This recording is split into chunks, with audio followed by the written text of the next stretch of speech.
guillotine. I mean, what was right? Catch all 11 fights from AFO 13 on DVD, available now at www.NESportsTV.com. Continuing right along with the coverage of AFO 13, Peter Czymbor here cage side with the promoter for AFO, Pete Dilorenzo. Pete, tonight, an all-amateur card, hopefully leading to some promising pro careers for these young fighters. You guys will be back in the pro ranks in October, November with your next AFO events. Tell us, what do you think about the fighters thus far here tonight? The fighters here tonight, they're ready to go. We have some great amateurs here in New England, and they're ready to put on a great performance. Our main event tonight is one of Sidio Tung's top proteges, or top fighters, Tyson Chartier. He's 6-0. This is his last amateur fight moving before he goes to the pros. We have his opponent is Nate Andrews. Nate is 3-0 out of Team United. It's a big step up for Nate. It puts him in the spotlight, and he pulls an upset. It's going to take him off to where he wants to be ultimately.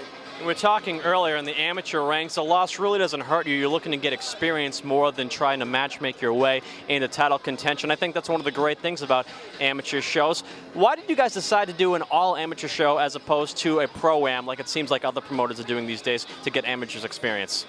Well, as far as the amateurs, they're a big part of every show that we do. Even on a pro-am show, we typically have 8 or 9 amateur fights and then maybe 4 or 5, 6 pro fights. We want to dedicate one show a year to the amateurs. We chose August to do that every year moving forward. So this is our first all-amateur show that we've done out of 15.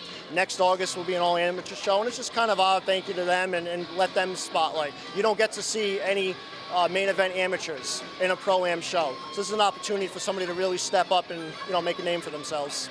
Safe to say that a lot of these fighters here tonight, especially the guys in the main event, in the not too distant future will be fighting in the pro ranks? Absolutely. I expect a lot of these guys to be turning pro in the next 6-7 months.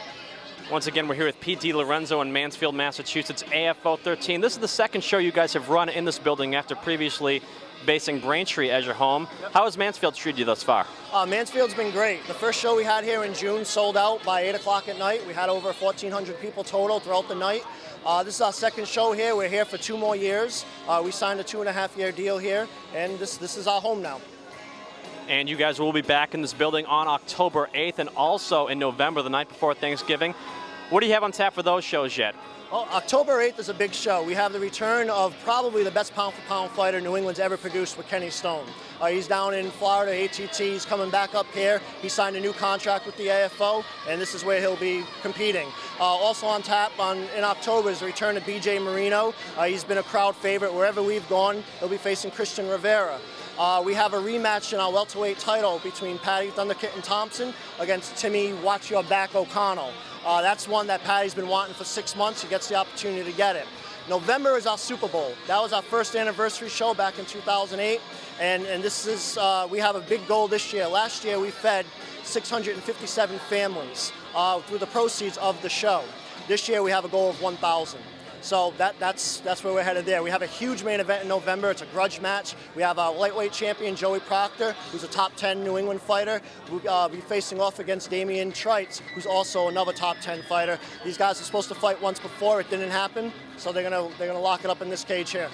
Well, I can think of no better weeknight than to catch some fights the night before Thanksgiving. So it seems like everyone in the world has the day off the next day. Pete, thanks so much for joining us. Thank you very much. And we'll keep watching more fights here on NESportsTV.com.